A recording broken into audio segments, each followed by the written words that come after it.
Selamat berjumpa kembali di channel Sarjana Coding. Pada video kali ini, kita masih melanjutkan seri playlist dari pembuatan aplikasi laundry berbasis website. Pada video kali ini, kita akan membuat edit dan delete data konsumen. Oke, seperti biasa, silakan teman-teman buka examnya terlebih dahulu. Kemudian klik Start pada Apache dan MySQL. Kemudian teman-teman buka Google Chrome-nya.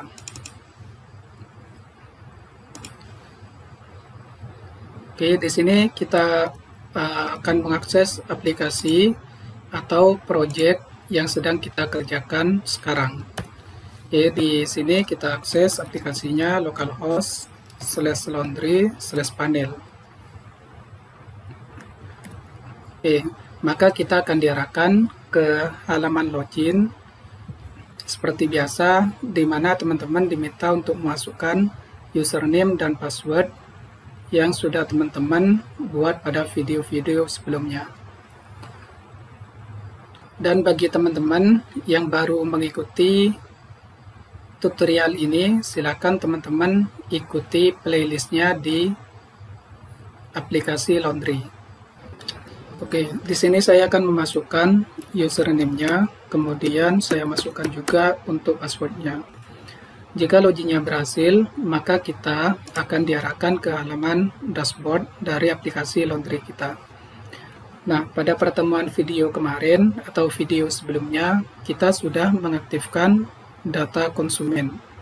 Nah, di menu data konsumen ini menampilkan data-data konsumen yang sudah diinputkan. Nah, di sini ada tombol tambah konsumen. Ini ketika diklik, maka kita akan diarahkan ke form tambah konsumen baru. Oke, sekarang kita fokus pada edit data konsumen dan delete data konsumen. Tombol edit ini untuk sekarang ini masih belum ada aksinya ya. Jadi ketika diklik tombol edit, maka tidak ada aksi apapun. Sebelum masuk ke tutorialnya, bagi teman-teman yang belum subscribe di channel ini, silakan support channel ini dengan cara klik tombol subscribe, like, kemudian share kepada teman-teman yang membutuhkan. Dan jangan lupa klik lonceng notifikasinya supaya teman-teman dapat info terbaru atau update tutorial terbaru dari channel Sarjana Coding. Oke, langsung saja silakan teman-teman buka kode editornya. Oke, langkah yang pertama, sekarang kita buka controller konsumennya. Kemudian berikutnya kita buka model konsumen. Kemudian kita buka juga untuk file v_konsumen.php. Oke, sekarang teman-teman scroll ke bagian bawah. Di bagian bawah ini kemarin kita sudah membuat tombol edit dan tombol delete. Tapi kedua tombol ini masih belum difungsikan. Nah, sekarang kita akan fungsikan. Silakan di dalam tanda petik 2 ini pagarnya dihapus. Kemudian teman-teman tuliskan tag PHP. Kemudian kita arahkan ke controller konsumen ke function edit. Nah, di sini kita memerlukan ID dari data konsumen yang tombol editnya kita klik. Nah, untuk mengambil ID-nya, kita tuliskan tag PHP lagi. Kemudian kita tuliskan variable row kode konsumen. Oke, sekarang kita save, kemudian kita refresh di aplikasi kita.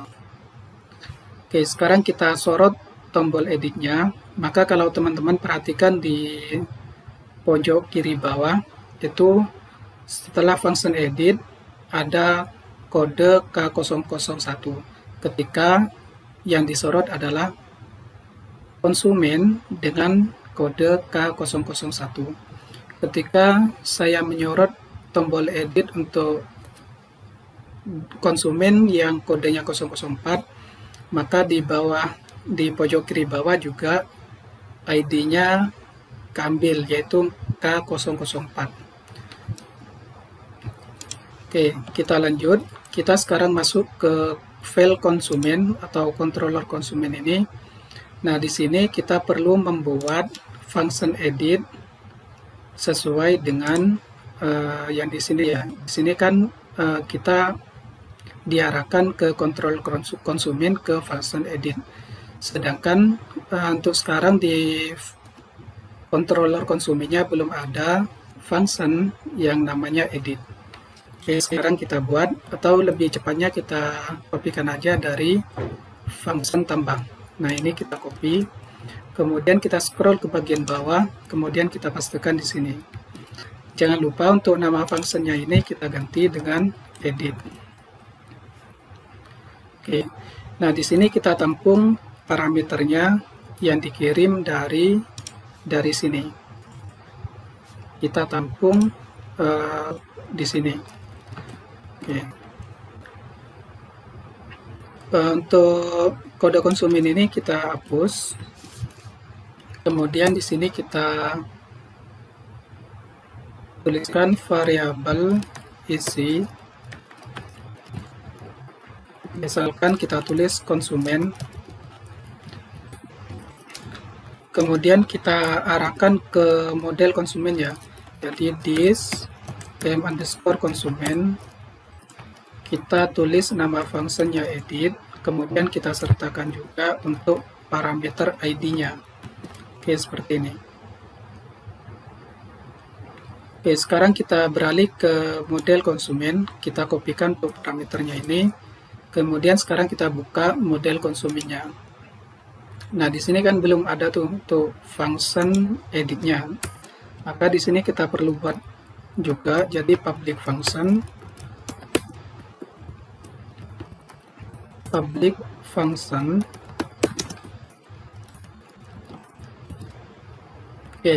di sini kita sekarang buat query, jadi db select bintang ini artinya semua ya, db select from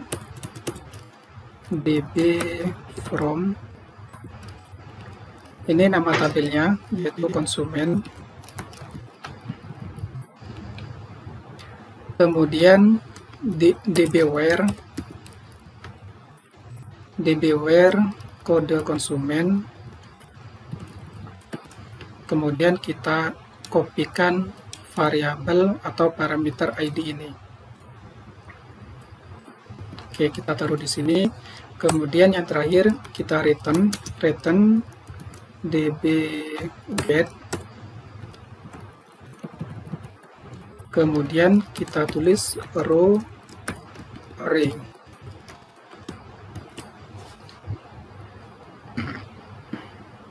Oke, sekarang kita vardam datanya, untuk melihat apakah datanya berhasil diambil atau tidak.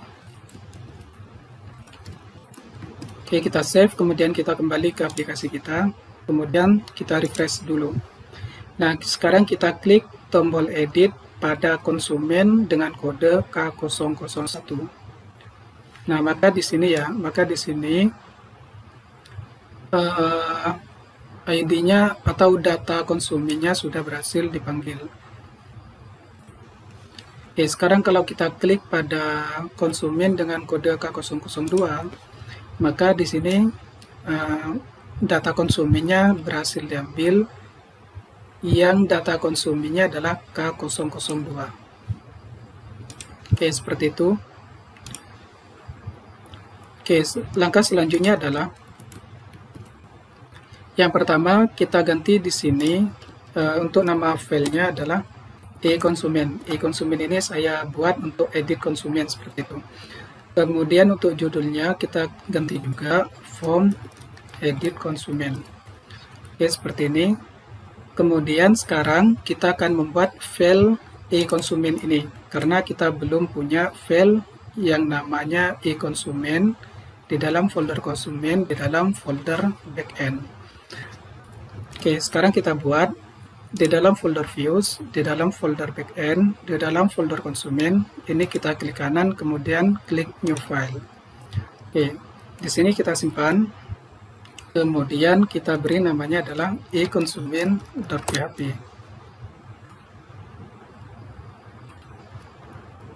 Oke, seperti ini. Kemudian untuk scriptnya atau kodenya kita ambilkan atau kita kopikan dari file t_consumen.php. Oke, kita buka file t_consumen.php-nya. Kemudian scriptnya ini kita copy, kemudian kita pastekan di file e_consumen.php. Oke, sudah kita copy. Yang pertama, di bagian kode konsumen ini kita ganti menjadi variabel konsumen, kemudian kita tuliskan nama kolomnya yaitu kode konsumen. Nah, variabel konsumen ini kita peroleh dari konsumen ini. Jadi semisal di sini namanya adalah misalkan konsumen 1, maka penulisan variabel di sini itu juga konsumen 1. Kemudian yang di sini adalah nama kolomnya, yaitu kode konsumen. Oke, langkah selanjutnya adalah sekarang kita refresh, simpan dulu, kemudian kita refresh aplikasi kita. Nah, sekarang kita coba klik pada tombol edit dengan kode K001. Nah, maka di sini kodenya sudah berhasil diambil. Oke, sekarang kalau kita klik pada konsumen dengan kode K004, maka di sini kode konsumennya juga berhasil diambil yaitu K004. Oke, langkah selanjutnya adalah kita menampilkan juga untuk masing-masing inputannya. Jadi kita tuliskan di sini value sama dengan kita tulis tag PHP.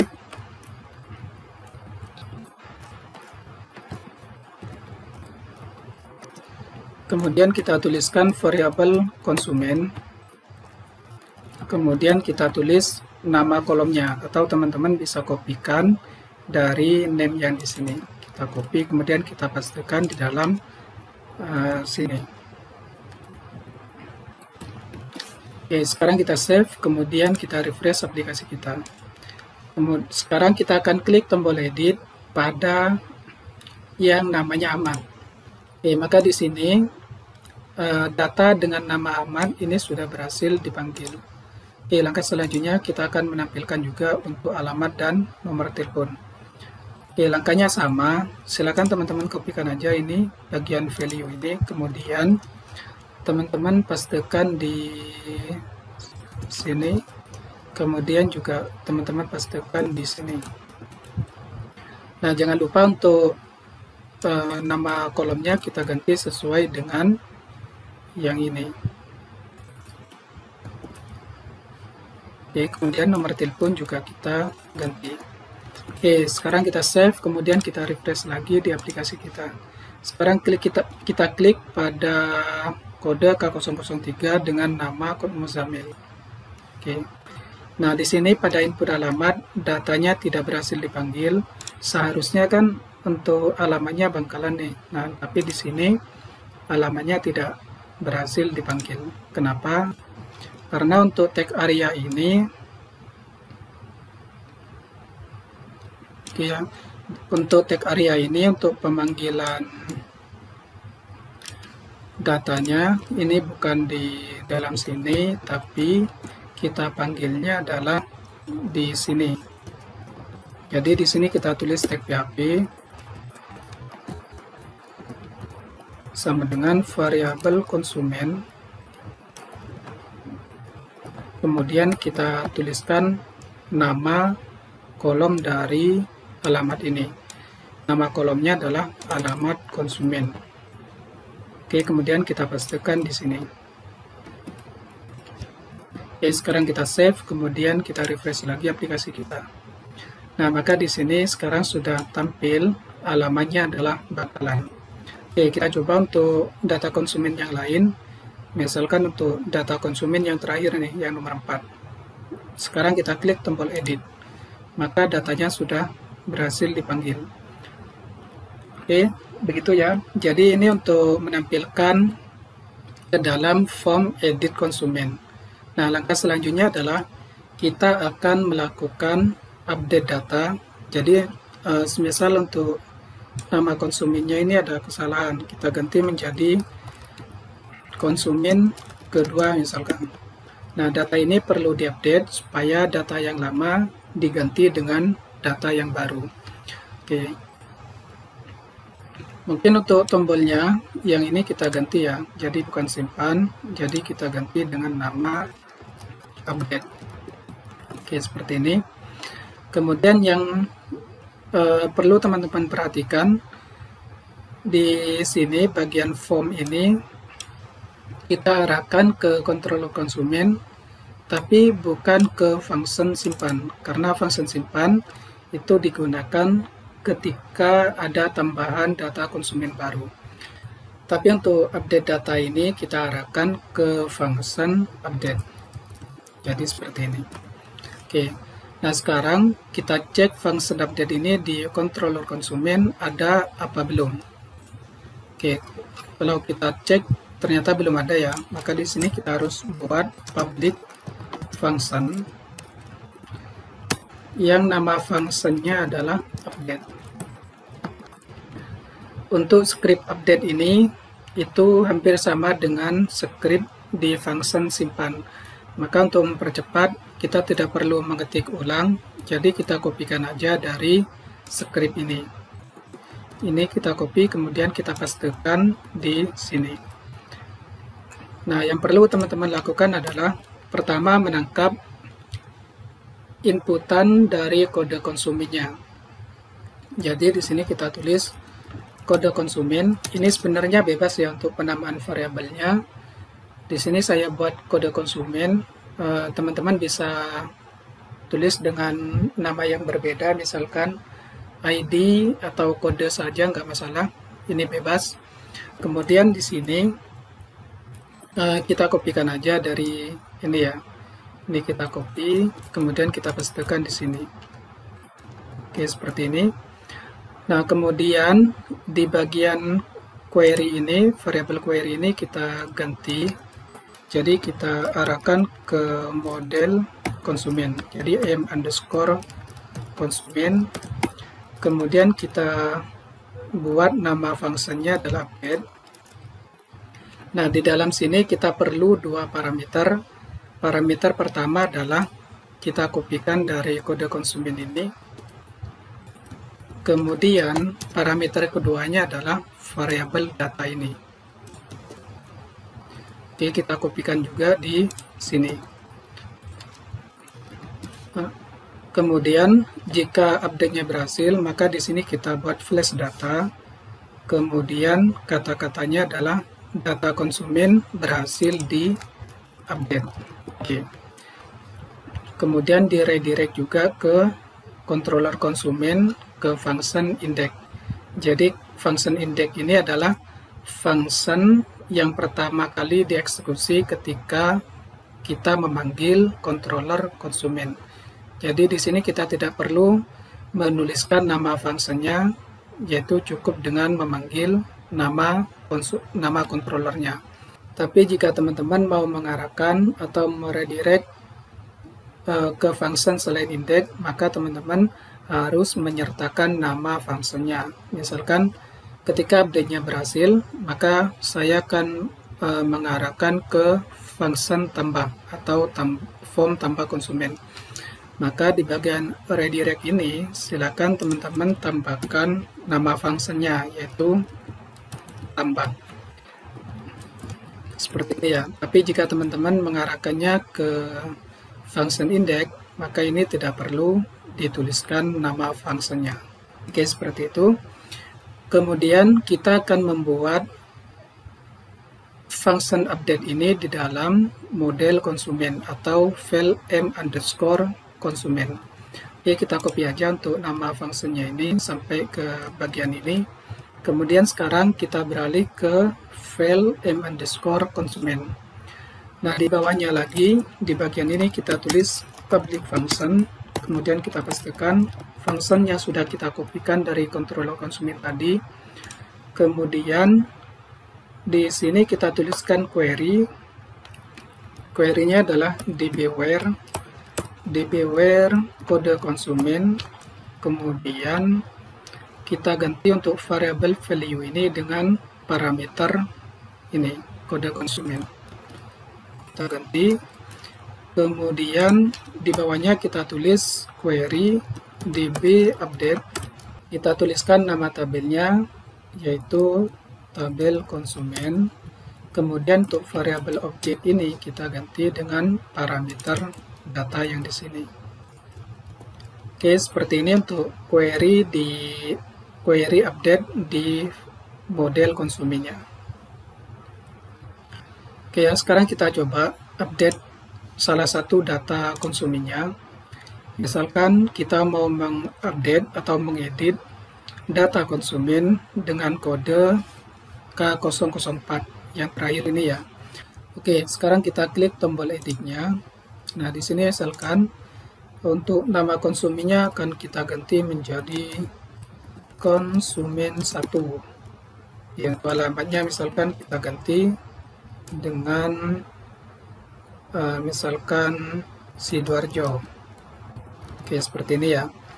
Kemudian kita klik tombol update. Nah, maka di sini ada pesan, selamat data konsumen berhasil diupdate. Sekarang kita cek untuk data konsumen yang kodenya K004. Nah, di sini sudah berhasil diupdate ya. Jadi namanya sudah ganti menjadi konsumen 1. Kemudian alamatnya adalah Sidoarjo. Oke, ini untuk proses update data konsumennya sudah berhasil. Yang terakhir adalah kita akan membuat delete atau menghapus data konsumen. Oke, silakan teman-teman kembali ke file v_consumen. Di sini di tombol delete ini kan untuk hurufnya masih tanda pagar, artinya ketika diklik tidak ada aksi apapun. Oke, silakan teman-teman kopikan aja script yang ini. Kemudian kita hapus tanda pagarnya, kemudian kita paste. Oke, langkah selanjutnya adalah kita akan mengganti nama function ini, bukan edit, kita ganti dengan delete. Seperti ini. Oke, sekarang kita kembali ke aplikasi kita. Sekarang kita sorot tombol delete-nya. Kalau di pojok kiri bawah, itu setelah function delete, kodenya sesuai dengan tombol delete yang sudah kita sorot. Itu artinya kita sudah berhasil mengambil kode konsumennya. Karena kalau kode konsumennya tidak berhasil dipanggil atau diambil, maka kita tidak bisa melangkah ke proses berikutnya. Jadi ini teman-teman harus berhasil terlebih dahulu. Ketika disorot, maka di bagian pojok bawah ini kodenya harus sesuai dengan tombol delete yang kita sorot. Oke, seperti itu ya. Oke, langkah selanjutnya adalah kita kembali ke controller konsumen. Kita akan membuat function dengan nama delete. Oke, di bawah ini kita buat public function. Nama fungsinya adalah delete. Kemudian kita tampung ID-nya di dalam parameter ID. Kemudian di sini kita buat variable query sama dengan this m_consumen. Kita arahkan ke function delete. Kemudian kita kopikan parameter ID yang di sini.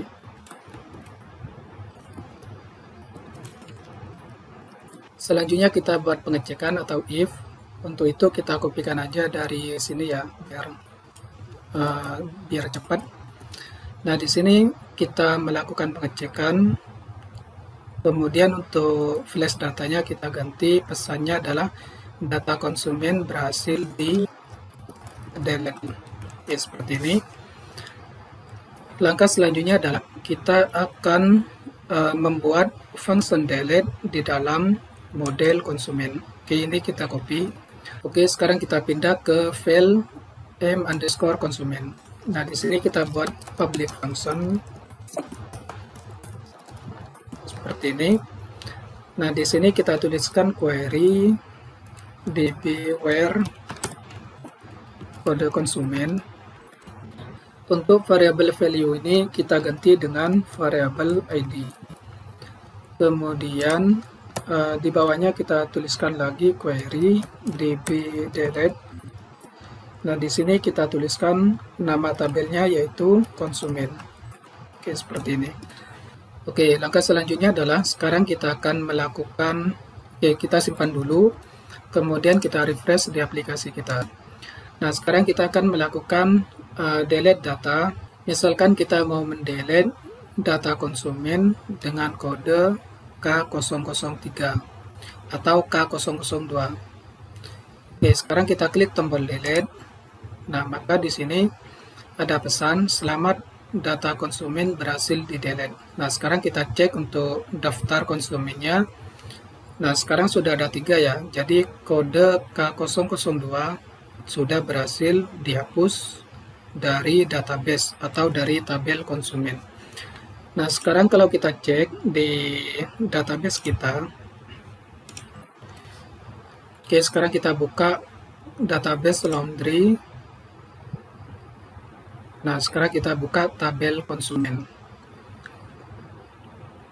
Maka di sini data konsumen dengan kode K002 tidak lagi ada di tabel konsumen karena tadi sudah kita hapus lewat aplikasi kita. Oke, nah tapi ini kurang bagus ya karena ketika di delete itu tidak ada notifikasi atau alert atau konfirmasi bahwa data ini akan dihapus seperti itu. Nah, sekarang kita akan buat untuk konfirmasi delete-nya. Silakan teman-teman kembali ke codingannya. Silakan teman-teman buka file v_konsumen. Oke, di bagian ini. Oke, di bagian ini kita tuliskan on click sama dengan return confirm. Nah, di sini adalah pesan yang mau ditampilkan ketika kita klik tombol delete-nya. Misalkan yakin mau menghapus seperti ini ya. Oke. Sekarang kita kembali ke aplikasi kita. Oke, sekarang kita refresh dulu, kemudian kita klik tombol delete pada konsumen dengan kode K004 misalkan. Nah, maka di sini ada konfirmasi terlebih dahulu sebelum data itu benar-benar dihapus dari database. Jadi di sini ada konfirmasi yakin mau menghapus. Jika diklik tombol OK, maka datanya akan dihapus. Jika diklik tombol batal, maka tidak jadi menghapus datanya. Oke, sekarang saya klik batal, maka di sini datanya tidak jadi dihapus. Oke, jika saya klik delete lagi, kemudian saya klik tombol OK, maka di sini datanya akan dihapus. Maka ketika kita cek di database, di tabel konsumen, maka sekarang datanya sudah tinggal 2 sesuai dengan yang ada di tabel aplikasi kita, yaitu yang tersisa konsumen dengan kode K001 dan konsumen dengan kode K003 sesuai dengan data yang ada di tabel konsumen di database laundry. Oke teman-teman, saya kira cukup sampai di sini untuk tutorial kali ini. Semoga teman-teman semuanya lancar, tidak ada trouble, tidak ada kendala. Jika teman-teman mengalami problem atau error, silakan teman-teman bisa tanyakan di kolom komentar. Oke, sampai berjumpa di video berikutnya.